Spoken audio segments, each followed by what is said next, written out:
namni alaa galte ka gaafa dura abaa'oo taatee ifaajje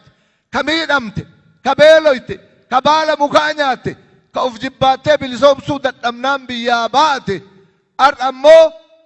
nu bilisoomnaan rabbi biyyuma keessaa nu bilisoomsinaan sababa ijoollee dhiira tana nuu taanaan sin daganne sin ganne alatti duuta jedhanii si galchan.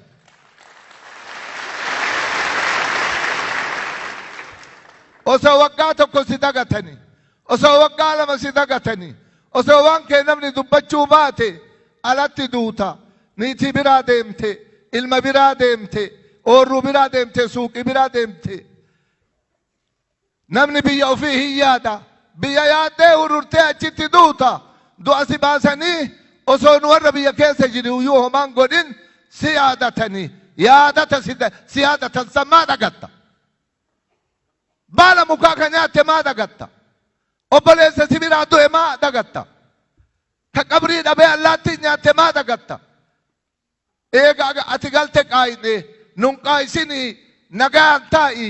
yoo mootummaa barbaaddee qara hojii keessaa baate mootummatti gal yoo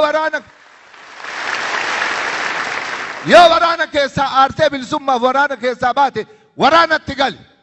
yoo daldalata osoo daldalattu bobeettee qabsoon si bobeessee gabrummaan si ajjeeftee baate si gargaarra duniyaa sitti harra gali daldaladhu yoo qonna keessaa osoo qotattu baate lafallee waadaa sii seenna waan qotattuun illee waadaa sii seenna manallee waadaa sii seenna nuuf miidhamte galii qotadhu yoo kanan ta'in rabbiin si buqqisaa beek